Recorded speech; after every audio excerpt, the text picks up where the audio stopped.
You all, when Ms. Joyner testified, I was very impressed when she said, in answer to your question, she didn't go to that hospital with any idea of filing for an ECO.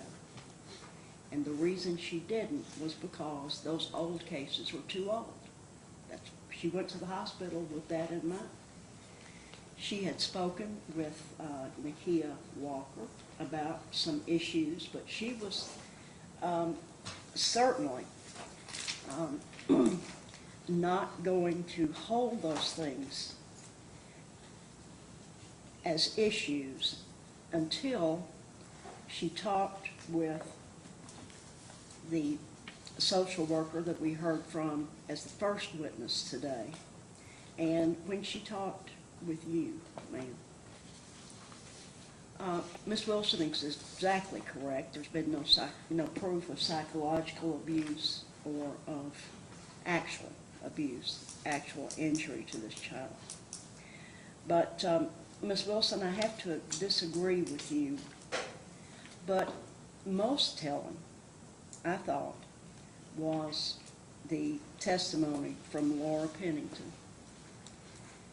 She was called into the room because the alarm had gone off because of removal, or not the removal, but there was not enough skin contact with that security anklet.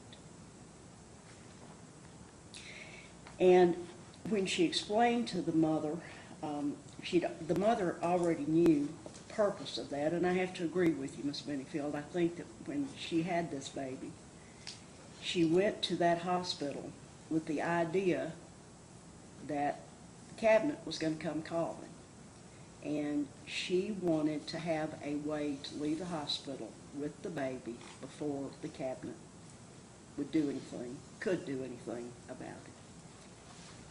Openly aggressive with her, overly aggressive, and openly hostile to lots of the Central Baptist Hospital personnel. When she decided that she was going to leave with the baby, I'm sure she was nervous and upset.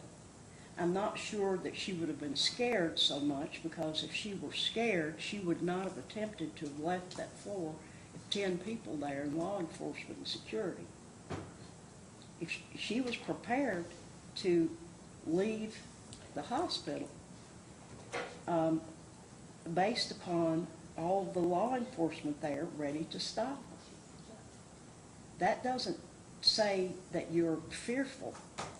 That says to me that your judgment is so impaired about what you are going to do that she was willing to undergo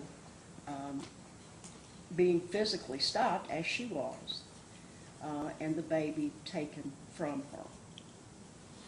Ms. Sellers, this adjudication hearing, I do believe that that risk of neglect has been proven by the statements that I have just made.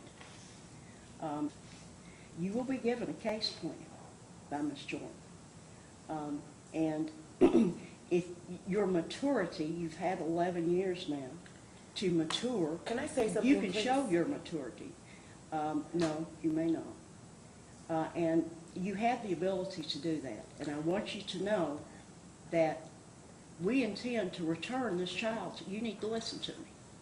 We intend to return the child to you. When my baby has been sick, Miss, my baby has been sick with COVID. You guys not care. I'm so serious. My baby's not doing good. When you have worked your case plan, we are going to return the baby to you. I have done everything they have asked me to, Miss Stein. This is what I'm trying to tell you. I have sustained my housing. No, ma'am, you have not.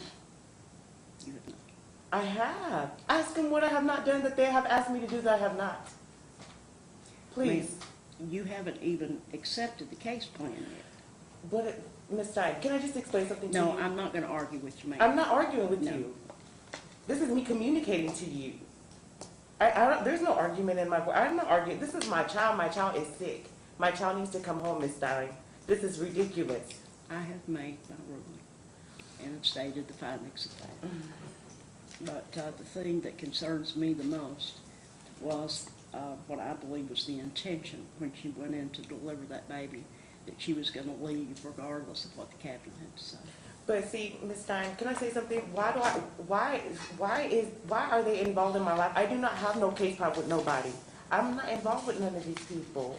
Why can't I go to the hospital and have my baby and go home?